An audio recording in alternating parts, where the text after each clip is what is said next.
cable news show 11 years and counting. The O'Reilly Factor. Thanks, Sam Wittes and Bill O'Reilly. In the Weekdays at Bernie segment tonight, the New York Times lamenting today that the Republicans got significant budget cuts last Friday, and in general, the liberal media not pleased about what happened. Joining us from Miami, the purveyor of BernardGoldberg.com, Mr. Goldberg. Now, did you see anything especially annoying or unfair in the budget coverage? I saw something that is going to be very important in the days ahead. The New York Times today ran an editorial, a scathing editorial against the Republicans, accusing them of practically everything just short of child molestation and treason, because they, according to the editorial, held the Congress and the federal government hostage. The Times is entitled to its opinion, no matter how hurt it might be. So I really don't have a problem with that. But make no mistake, Bill, these are marching orders. This amounts to marching orders for network journalists. The Times has now set the agenda, and network TV journalists will follow it. So, number one, expect to see stories about how Paul Ryan's budget will be devastating to poor people and, of course, to minorities. Expect to see stories about how the rich need to pay more taxes, as it says here in the editorial, and as our friend Juan Williams said over the weekend, that the rich are scoundrels getting away with something. I'm not scoundrels. The top 1% of people in this country pay 40% of all the federal taxes, so I'm not sure how they're scoundrels. Most important, Bill, and this is very important, you will see stories about how if the Republicans play hardball again and act, according to the words of the editorial, irresponsibly and like a bunch of radicals, how if they behave that way again when it comes to raising the debt ceiling, we could have a default in this country, and that would be catastrophic. It would be.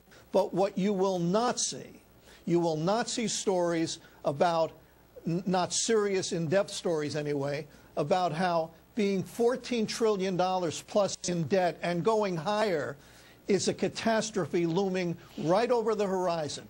That, as you've been saying, and I think you alone, frankly, have been saying, that is a very, very serious story that serious journalists ought to get. That's right, and that's ought to get crux of the involved matter. with. Well, I think you're right. But that's not in the editorial, so be, they won't be involved with that anytime soon. On the network news, in particular, it's going to be the kids who are going to lose their basketball programs, their hot meals, the old ladies who aren't going to get the people to come to their home, whatever services it may be. You're going to see these almost every day, and then it's their fault. Those mean Republicans care about the rich guys like O'Reilly and Goldberg. They don't really care about the poor people.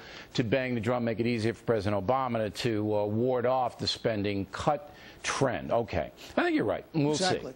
Katie Couric out, as you predicted. Now, I have a theory about why Ms. Couric, who I believe is a talented broadcaster, I think you feel the same way, reads the teleprompter fine, good interviewer, did not bring audience to the CBS Evening News. She's perfectly right when she says CBS was in third place 13 years before she got there, but she lost audience as well. Dan Rather lost it, she lost it.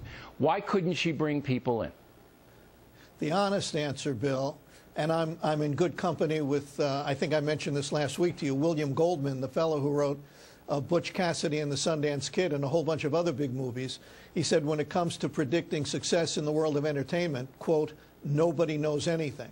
So the honest answer is I don't know for sure. But what I've suggested in the past is that some people are popular in the morning. They are breakfast cereal like cornflakes. Katie Couric was cornflakes. But you don't eat cornflakes for dinner. But there's got to be a why that the cornflake diet wouldn't translate. Let me give you mine and you can react to it. Okay. My assessment is that Katie Couric came in with a deficit because of the Rather situation and because the CBS local lead-ins were weak. They didn't have Oprah. Their CBS local news in many markets was third place, so she came in. But the factor stands on its own. I mean, when we come on, the audience goes up. We are what they call appointment viewing. People come in to see us. Thank God they do. Katie Couric was simply not strong enough on the desk. I'll give you 3 examples. Walter Cronkite, Peter Jennings, Edward R. Murrow. All extremely strong personalities, all right? For some reason, middle America, which is mostly what watches the evening news these days, wants a strong, authoritative presence on that desk. I don't think Ms. Quirk was perceived to be that. That's my theory. That is the gravitas argument, and the argument is she didn't have the gravitas, the weight to bring in the audience, and that's what you're saying. But I'll tell you this. Once upon a time, Walter Cronkite was voted the most trusted man or person in America.